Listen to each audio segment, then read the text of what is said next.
Hi, this is Vladimir. Today I want to talk about present.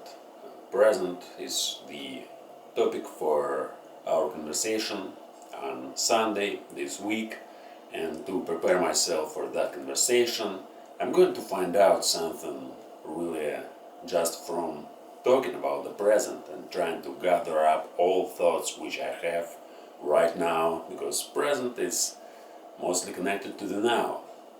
I basically want to start from referring to our famous Eckhart Tolle, who is a teacher of present, or how he calls it the power of now. So he wrote a book about the power of now.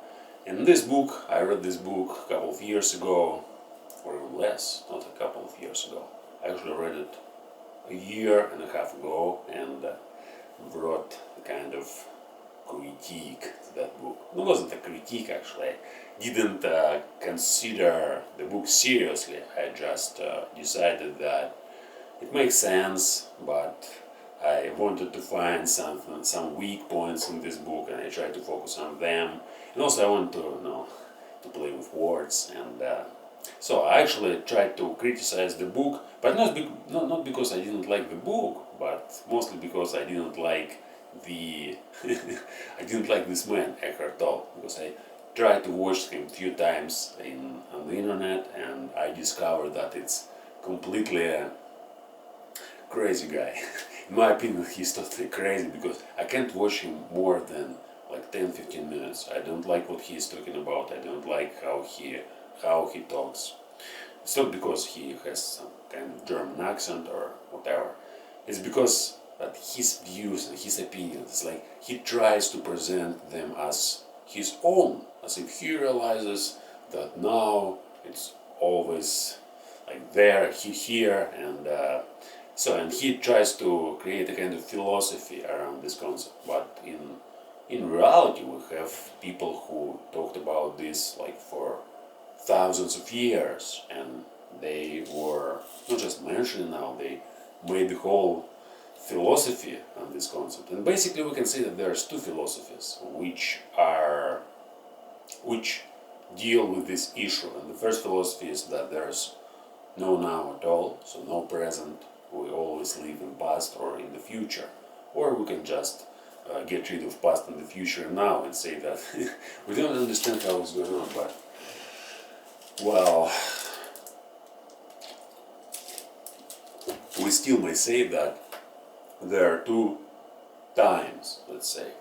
Like if we know something about the future, we know something about the past, or we can imagine the future, and we can just say that some times ago when I started this video it was the past, but present it's you can't find it. You can't really define the present. You can't make a definition of it, because you can't find this in real world, because since you said something, it's already became the past. And when you say, oh, next few seconds, when I will say the word, whatever word may be, it will be the present. But it's not actually true. Now we are talking about the future, and when it happens, it's already past. So it's kind of complicated theme, and there are really two ways of looking at the issue. So you can say that there's past, there's future, and there's a line which goes like life goes from past to the future. And also you can say that there's, like Eckhart Tolle tells, there's always this present, and we are all always here. Don't worry about your future, don't worry about the past, don't think at all. It's all irrelevant. What's relevant is what's going on now. And this really, for many purposes, it's an amazing philosophy, especially when you just, for example, when we talk about learning language, when you try to think about something in the past, or when you try to think about something in the future, it's way harder than you just focus on this flow, on this train of thoughts which is going on through your mind. And then when you talk about this, it becomes much easier than when you try to remember something, or when you try to imagine something. But when you look at your life as a whole, of course it's not so beneficial to live only in now, because you can, you can, you can miss lots of things. You will like make the same mistakes probably, and in your future you will probably get somewhere where you don't want to be. But again, it's all really complicated, because if we take the idea of determinism, and determinism basically says that everything was going on in only one way, and you can't escape anything, because everything you've done before influenced what you are doing right now, and what you are doing right now will influence what you will do in the future. And from that viewpoint, like, there's no difference between past and present and future, because it's all like it's like a written book. So you just go through this book page after page, like, and after approximately 25,000 pages you've done. And that's now, and that's where like at every particular moment you live in now, but your life, like this long moment, like we can say, oh, okay, let's define now like a minute. Like a minute, it's what's going on now. An hour, it's already not. But your life also can be defined as like now, and you can take your whole life and say, okay, my life is like my 70, 60 years, it's now, and everything else is just beyond my comprehension. And I'm pretty okay with that. Okay. Seems I'm talking a lot of garbage, but the point is not to come up with some super smart ideas and to what? To drink water. When you don't know what to say, it's a good thing to drink water. The point is just to think. And what I'm doing right now, again, I haven't prepared myself for this conversation. I decided, okay, it will be amazing if I just take a camera, start talking, and find what I can say. There's no need to post it, but I actually will post it, because I want to see how it goes. I mean, I don't like to feel myself stupid, and now I feel a little bit stupid because I know that I'll post it, but in the same way it's a kind of challenging, because if I just record myself without posting it, if I just assume that after making this video I either delete it or just put in my computer and forget about it, will never watch it again. It's like, it's one way, it doesn't pushes me to talk better, it doesn't motivates me to be like better than I can be. And when I think about posting the video, I just try to do a little bit better. I know that it's really useful at some points, not all the time. But coming back to this man Eckhart Tolle, who wrote this book, Power of Now.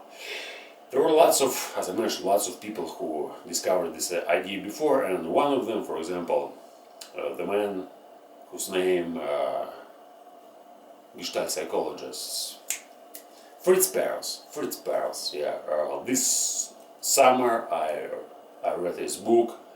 I read it in Russian, but English translation will be something like Inside and Outside of Trash Receptacle.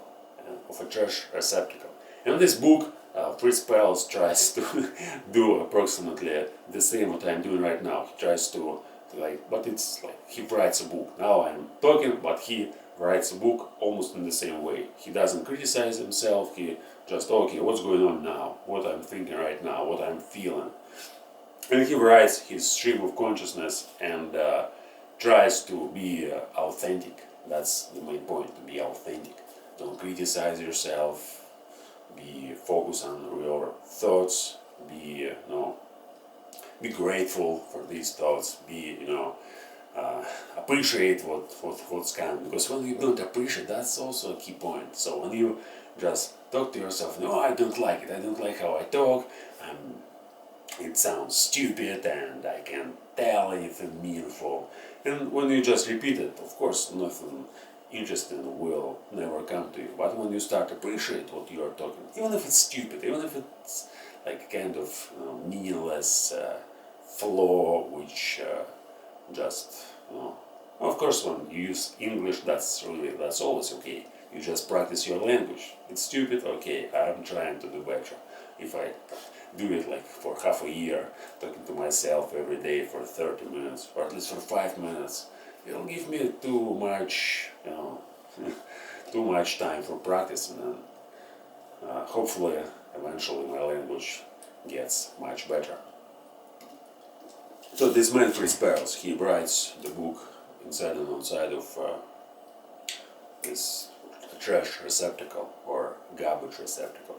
And in this book he writes about these ideas about being now, being in present, and another book is, I forget his name, probably was A Witness of Therapy. And he is a kind of psychotherapist. He was influenced by Freud, by Jung, and he was a critic of Freud, like famous critic of Freud. He wrote a lot